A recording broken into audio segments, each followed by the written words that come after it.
Watch TV, c'est la première chaîne high-tech et loisirs.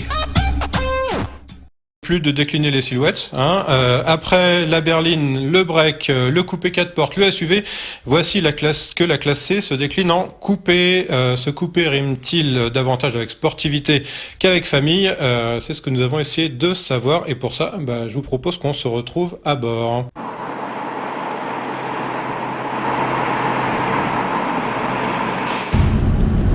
Driss, on se retrouve dans cette Mercedes classe C coupé, une nouveauté dans la gamme et comme c'est un coupé, on a emmené avec nous deux gaillards à l'arrière que vous connaissez déjà, Nico Hédet, Michel Holtz. Messieurs, comment ça va derrière? On partirait pas en vacances avec vous les garçons, mais moi ça va pas en fait. Moi j'ai la chance d'avoir Driss devant moi et finalement j'ai un peu de place pour les gens, mon ami, c'est cool. Mais non, honnêtement la garde-toit c'est quand même assez limité pour les grands gabarits, c'est pas forcément évident. Et les assises sont super cool, on est assis très droit. Ça reste un 2+2, c'est un coupé, on n'est pas dans un énorme coupé non plus. Ok, donc on va vous garder quand même 3 minutes à bord. Driss, tes premières impressions au volant de cette voiture? Sont plutôt positives. Écoute, la voiture, première chose, c'est que je la trouve très jolie extérieurement. Contrairement à certains de mes confrères, je la trouve plutôt jolie, très dynamique dans ses lignes. Dynamique dans ses lignes, en revanche, c'est pas tout à fait le cas au niveau de la conduite. Ça reste très pépère, c'est très coulé comme conduite. On a essayé la C200 ce matin. Je trouvais que le moteur était un petit peu léger, donc c'est vrai que c'est pas la voiture avec laquelle on va attaquer.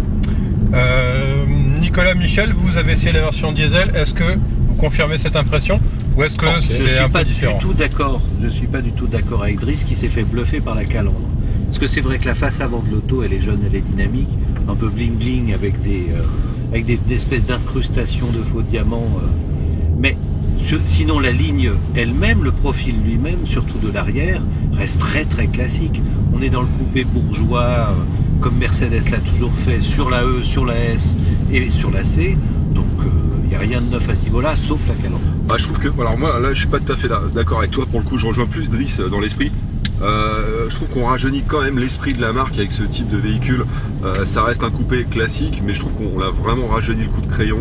C'est plus dynamique qu'avant et ça fait un peu moins papy, si je peux me Alors l'histoire permettre. nous dira si Mercedes a rajeuni ou si c'est vous qui avez vieilli, les gars. C'est possible, c'est pas... Driss, on va parler un petit peu du confort. Comment tu te trouves installé derrière le volant? Alors côté confort, c'est carton plein. Je trouve que les fauteuils sont très confortables. On peut envisager un Paris-Marseille si on est aux places à l'avant. Les suspensions font très très bien leur travail. On sent encore une fois que la voiture est un peu lourde par rapport à la motorisation qu'on a essayé sur la C200. Le reste, c'est vraiment parfait. On a tout un tas d'assistance, d'automatisme. C'est une voiture qui vaut son prix, mais pour le coup, on en a pour son argent. Moi je suis assez étonné, alors indépendamment du fait qu'il faille que je me courbe en deux parce que je rentre pas au niveau de la garde-toit. Je pense que les sièges sont un peu fermes, effectivement, c'est des mini sièges à l'arrière, c'est des sièges de strapontin coupés, mais par contre je trouve que c'est pas trop mal amorti. Je pense que ça vient aussi de la suspension qu'on a sur la voiture qui est pneumatique. On est sur une version 220 diesel. Le cœur de gamme en diesel démarre à 40 000 €. La gamme elle-même démarre autour de 37 000. Nicolas, tu as regardé un petit peu la fiche tarif du véhicule qu'on a entre les mains. On a largement dépassé les 40 000 quand même. Là, sur ce modèle-là, avec cette finition-là, on est à 53 350 € quand même, sachant qu'ils ont rajouté quand même à peu près 13-14 000 € d'options dans la voiture. Donc en gros, on est à plus de 66 000 € pour un diesel 270 chevaux. Je trouve que ça commence à faire beaucoup. Enfin voilà, c'est une très belle auto, elle est très bien finie, elle est très bien équipée également. Mais voilà, ça fait 66 000 € pour un coupé de cette taille-là. Voilà, c'est un peu élevé. Cela étant, avec ces options-là, la concurrence qui est BMW et Audi, on n'est pas beaucoup moins cher. Ouais. On rejoint, de toute façon, Oui. Ok, donc messieurs, si on occulte le tarif qui est évidemment pas à la portée de chacun, vous diriez quoi? Votre impression finale est plutôt positive, neutre, négative? Driss? Moi c'est plutôt positif à condition de monter dans les motorisations, de ne pas se contenter de l'entrée de gamme. Ce 220D par exemple est déjà beaucoup plus coupleux que la version le C200 essence.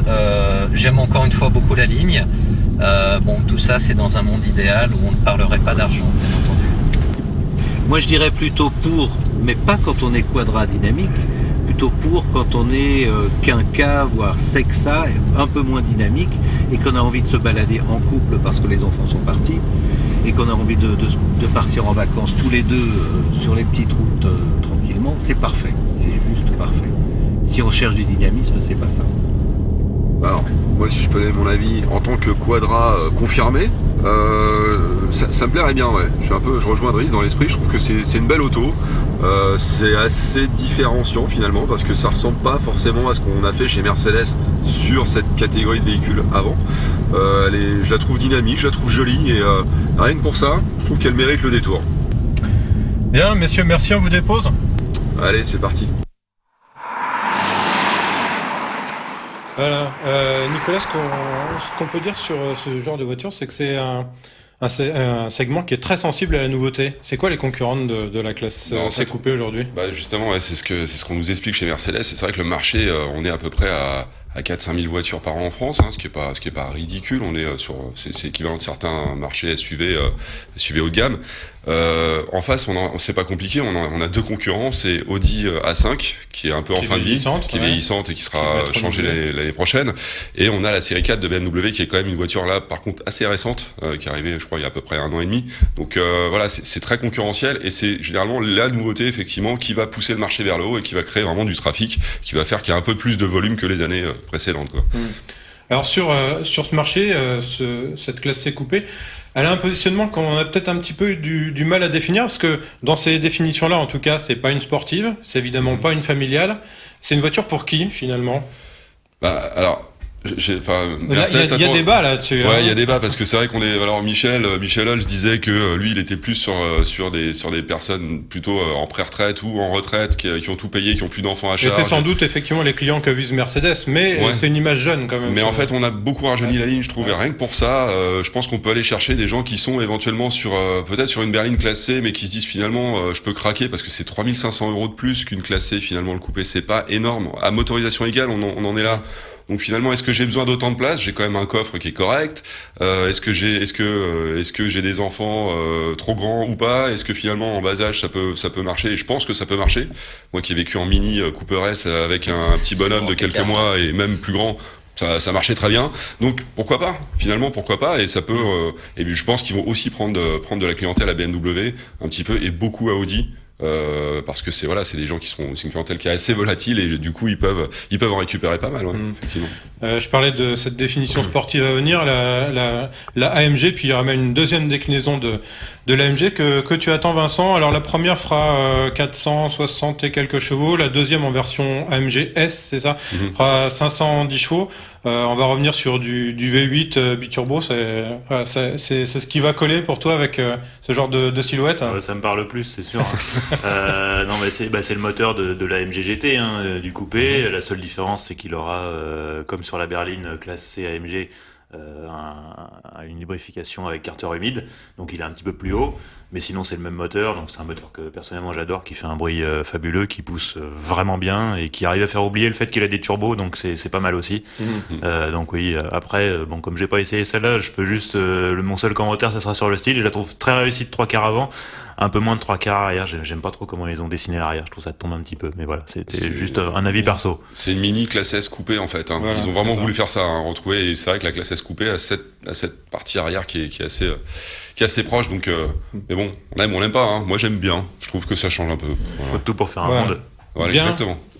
Donc voilà, cette Mercedes classe C coupée disponible à partir de 37 000 €. Vous avez compris qu'il faut mettre un petit peu plus si on va voir moteur et finition. Faut mettre beaucoup plus. Ça va très vite, en fait, on met le double et on a quelque chose de très très bien. En fait, c'est un peu ça, quoi. Watch TV, c'est la première chaîne high-tech et loisirs.